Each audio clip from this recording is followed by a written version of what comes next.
Assalamualaikum warahmatullahi wabarakatuh. Perkenalkan, nama saya Desi Eliana. Nanti kita akan bersama-sama belajar dalam 1 semester ke depan. Nah, khusus untuk pertemuan kali ini, saya akan membahas tentang ruang lingkup ekonomi secara umum. Kita ketahui, sebenarnya ilmu ekonomi itu sudah ada di sekitar kita. Nah, ilmu ekonomi sendiri itu apa? Ilmu ekonomi itu adalah ilmu yang mempelajari tentang kebutuhan, bagaimana manusia memenuhi kebutuhan hidupnya, bagaimana manusia untuk bisa berlangsung memenuhi kebutuhan rumah tangganya, seperti itu. Nah, mari kita bersama-sama melihat apa saja yang bisa kita bahas bersama-sama tentang ruang lingkup ekonomi ini. Definisi ekonomi. Menurut Aristoteles, ilmu ekonomi dapat diartikan sebagai sebuah cabang ilmu kajian yang bisa digunakan melalui 2 jalan.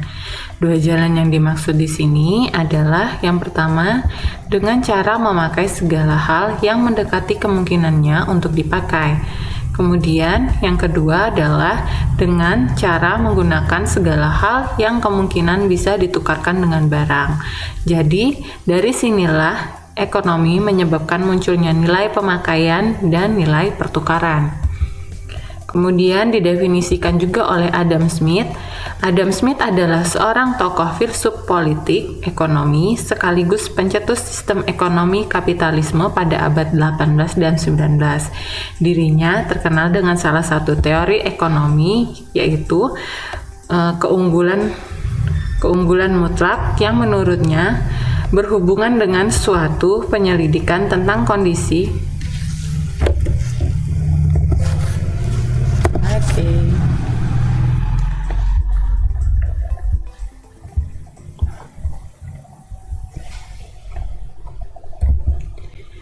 Definisi ekonomi. Menurut Aristoteles, ilmu ekonomi dapat diartikan sebagai sebuah cabang ilmu kajian yang bisa digunakan melalui 2 cara jalan. 2 jalan yang dimaksud di sini adalah yang pertama dengan cara memakai segala hal yang mendekati kemungkinannya untuk dipakai. Kemudian yang kedua adalah dengan cara menggunakan segala hal yang kemungkinan bisa ditukarkan dengan barang. Jadi, dari sinilah ekonomi menyebabkan munculnya nilai pemakaian dan nilai pertukaran. Kemudian dibahas oleh Adam Smith, yang mana beliau adalah seorang tokoh filsuf politik ekonomi, sekaligus pencetus sistem ekonomi kapitalisme pada abad 18 dan 19. Dirinya terkenal dengan salah satu teori, yaitu teori keunggulan mutlak. Menurutnya, ekonomi berhubungan dengan satu penyelidikan tentang kondisi dan sebab adanya kekayaan negara. Adam Smith menjabarkan bahwa pengertian ekonomi adalah ilmu yang secara sistematis mempelajari tentang seluk-beluk tingkah laku manusia. Tingkah laku manusia di sini merujuk pada usahanya untuk mengalokasikan sumber daya terbatas dan tak terbatas untuk mencapai tujuan tertentu dalam kehidupannya. Masalah pokok ekonomi. Sejalan dengan perkembangan zaman, semakin modern suatu kelompok masyarakat, maka kebutuhan hidupnya akan semakin banyak dan kompleks. Adapun beberapa masalah pokok dalam ekonomi modern dapat dijelaskan dengan pertanyaan what, how, dan for whom. Yang pertama, what. What merupakan barang apa yang akan diproduksi dan berapa banyak. Nah, masalah ini dapat menyangkut tentang persoalan jenis dan jumlah barang atau jasa yang perlu diproduksi agar sesuai dengan yang dibutuhkan masyarakat di suatu daerah atau secara global. Kemudian masalah yang kedua adalah how. How di sini maksudnya adalah bagaimana cara memproduksi barang tersebut. Nah, masalah ekonomi modern yang kedua adalah berkaitan dengan cara produksinya. Dengan memilih cara produksi yang paling hemat, maka barang dan jasa yang dihasilkan tersebut bisa dipasarkan dengan harga yang juga relatif murah. Nah, adapun usaha penghematan proses produksi bisa dilakukan dengan beberapa langkah, misalnya memilih atau mencari bahan baku yang berharga lebih murah tetapi tetap baik mutunya. Kemudian yang ketiga, who. Who di sini maksudnya adalah siapa pelaku produksi. Nah, di zaman modern tentu banyak pihak yang bisa melakukan produksi, misalnya pihak pemerintah, swasta, individu, ataupun koperasi. Nah, pertimbangan mengenai pelaku produksi merupakan hal yang paling penting karena setiap pihak memiliki kelebihan untuk memproduksinya lebih baik. Kemudian selanjutnya adalah whom. Whom di sini maksudnya untuk siapa barang-barang tersebut diproduksi. Nah, masalah ini bukan hanya menyangkut kepada pihak siapa saja barang produksi tersebut dipasarkan, tetapi apa saja yang ikut menikmati hasilnya. Jadi yang dimaksud dengan untuk siapa barang dan jasa diproduksi sangat berkaitan dengan siapa saja yang akan menikmati pendapatan dan hasil dari kegiatan produksi.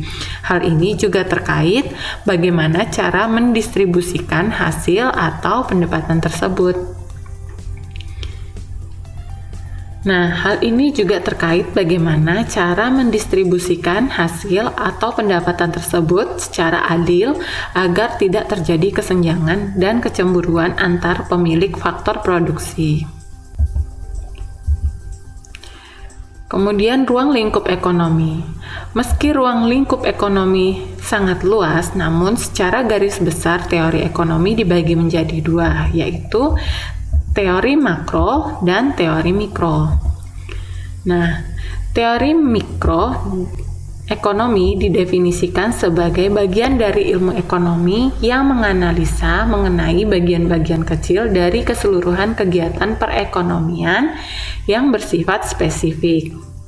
Nah, teori mikroekonomi membahas masalah ekonomi pokok meliputi penjelasan tentang proses penentuan tingkat harga dan jumlah barang yang diperjualbelikan di pasar.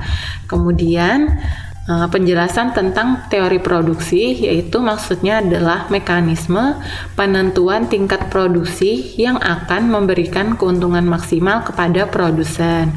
Mekanisme pemilihan faktor-faktor produksi itu untuk meminimalkan biaya produksi dan memaksimalkan keuntungan. Nah, analisa tersebut disebut dengan teori produksi. Kemudian yang ketiga yaitu penjelasan mengenai faktor-faktor yang menentukan pendapatan masing-masing fakta produksi. Analisa tersebut dinamakan teori distribusi.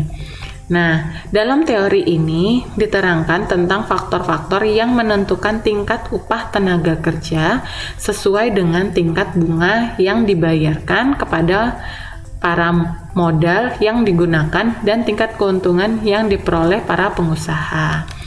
Kemudian selanjutnya yang akan dibahas yaitu teori makro.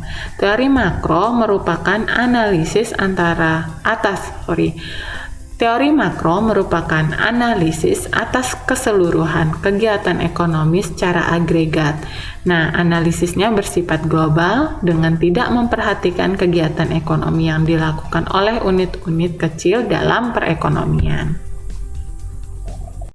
Nah, itu tadi yang bisa kita bahas bersama-sama tentang ekonomi kesehatan. Misalnya nanti ada beberapa hal yang adik-adik sekalian tidak pahami atau ada beberapa hal yang perlu kita diskusikan bersama-sama, kita bisa mendiskusikannya di forum diskusi pada lms.mou.ac.id. Akhir kata dari saya, kalian tetap semangat belajar dan wassalamualaikum warahmatullahi wabarakatuh. Bye.